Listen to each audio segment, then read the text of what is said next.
The Voice Australia's Mr. Nice Guy has put all doubts to rest. Ricky Martin wants blood on the stage, and blood he shall have. Figuratively speaking, of course. Let's get ready to rumble!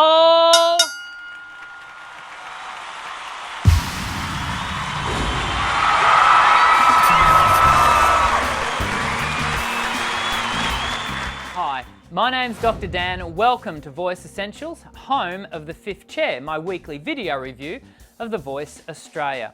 I'm a contemporary singing voice specialist and every day I help people discover their birthright to sing. That's right, despite what the TV talent shows tell us, I believe that everyone can and should sing, if they want to. Time to get our hands dirty. Let's line up the cannon fodder and dispense with the contestants that only just 1 week ago were the celebration of a nation. Welcome to the battle round, where voice is set against voice.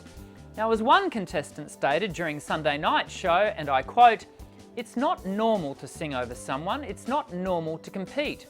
End of quote. I couldn't agree more, Gail.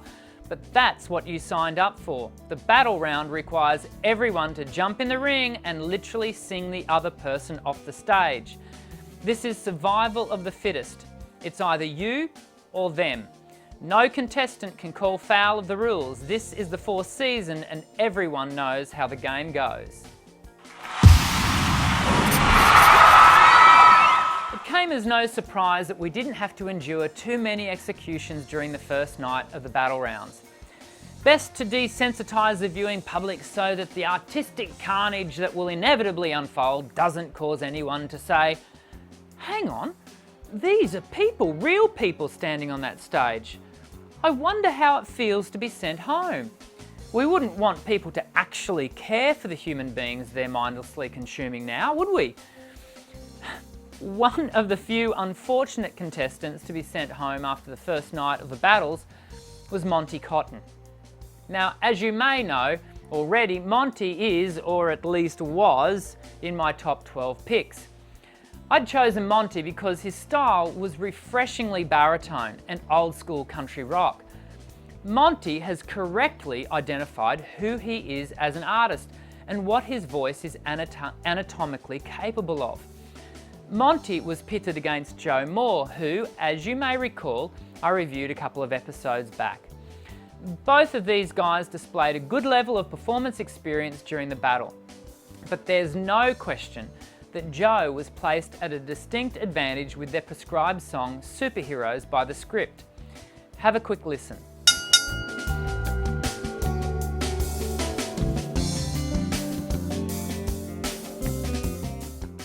The original key of this song is E-flat major. The music director of The Voice Australia had the guys singing this tune one whole step down in D-flat major. Now that's fine, I'm all for changing the keys of songs so that they sit more comfortably for the singer. But I gotta say that in this instance, the key change really only benefited one voice, Joe's. The slightly lower key made sure that the song sat in Joe's sweet spot, but didn't challenge him to transition the voice into his falsetto range.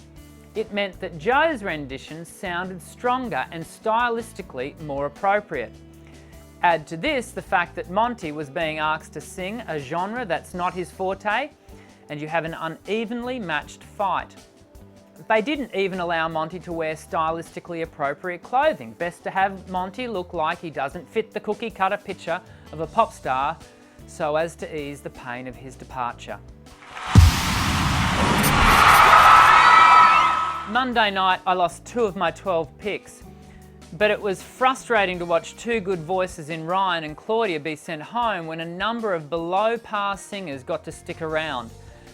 Perhaps the piece that best displays my frustration is Stolen Dance, performed by Jason Howell and Nathan Hawes. Let's have a listen.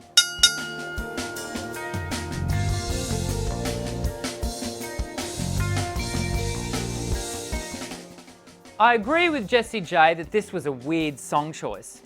But what's even weirder is Jessie's decision to then save Jason from elimination. I can't figure this woman out. One minute I'm agreeing with her and the next I'm scratching my head. That aside, the song choice did show us that good singers, vocalists that have taken the time to develop their craft, work their complete range. Did you notice how both Jason and Nathan's voice struggled in their lower registers at the front end of the song? Their voices simply couldn't handle the lower notes. The result was a mumbled lyric and a muddy tone. Once they both had the opportunity to sing into the higher parts of the melody, we heard a slight improvement. But overall, this performance was amateur hour in all respects: technique, stagecraft, and performance energy. Have we had better evidence this season that The Voice Australia cleverly constructs and controls who makes it into the final rounds? I don't think so. What are your thoughts? Did you enjoy Jason and Nathan's performance? Or like me, are you left wondering how we still have both guys in this competition? As always, leave your comments below. Tuesday night, where to begin? There's so much to say and there is so little time. You see, I want to talk about Lizzie being sent home after her battle with Naomi. Both girls deserve to stay. I want to critique Nicholas Duchenam's voice with its overly narrowed pathway, which causes his vocal folds to constrict at the slightest chance. I want to converse about the travesty of Chantel's dismissal while a voice that is still too young and still not ready gets to move forward. I want to tear my hair out at the TV talent show sham when I watch both Mikhail and Tamika move into the next round after such poor performances. Instead, I'm going to carefully review the final battle. Let's watch Mark and Tim singing The Impossible Dream.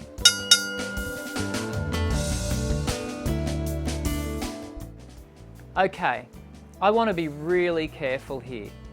When we have a gentleman sitting in a wheelchair and singing his heart out, it can be very easy to be drawn into his backstory. Now, I can't even imagine, I can't begin to imagine what challenges Tim has overcome to simply be on our screens.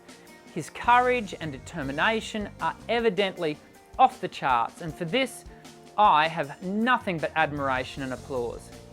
But let's not forget that standing right next to him is a young gay man who, I can only suppose, has also had to overcome many social challenges, including years of high school bullying and a crisis of identity that most heterosexual people never have to contend with.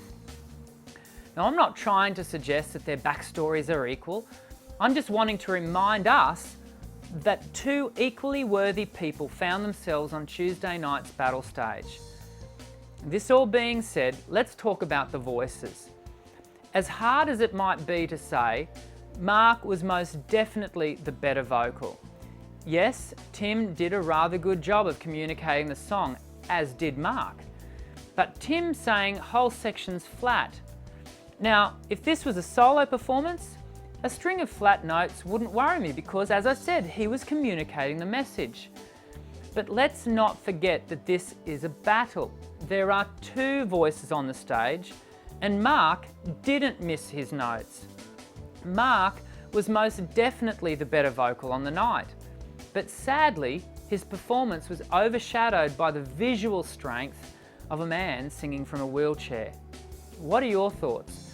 Write your comments below, but please be considerate and mature in your commentary. Let's have an open and frank discussion about this, but remember, there is no room for haters here at Voice Essentials, so any crass comments simply won't be tolerated. Okay, the battle round is behind us.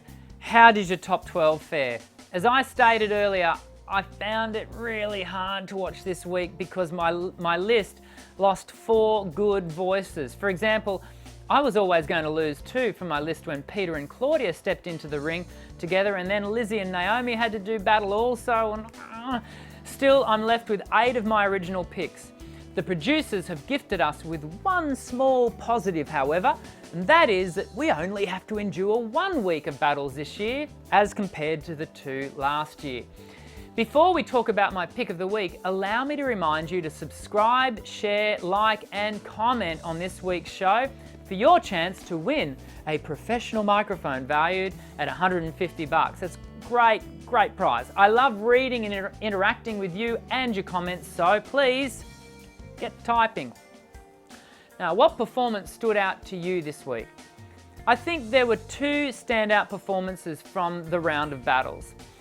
I'm going to award a special mention to Kath and Fem for their performance of Jessie J's hit Mama Knows Best. This performance had a great level of energy, and at times, though it was a bit pushed vocally, I still really enjoyed the intensity that both ladies brought to the stage. The performance I'm giving my pick of the week to, however, was by Caleb and Jodie. Once again, Caleb was outstanding in his parts of We Built This City. But I chose this piece as my pick because I wanted to give an honourable mention to Jodie Goldie. I was critical of Jodie's voice in the second episode, but Jodie displayed a mature level of professionalism this week and showed us all how to work a stage with a duo partner. Nice work, Jodie. Make sure you have another listen to Jodie and Caleb's performance just as soon as you hear me say, I'm Dr. Dan, sing well.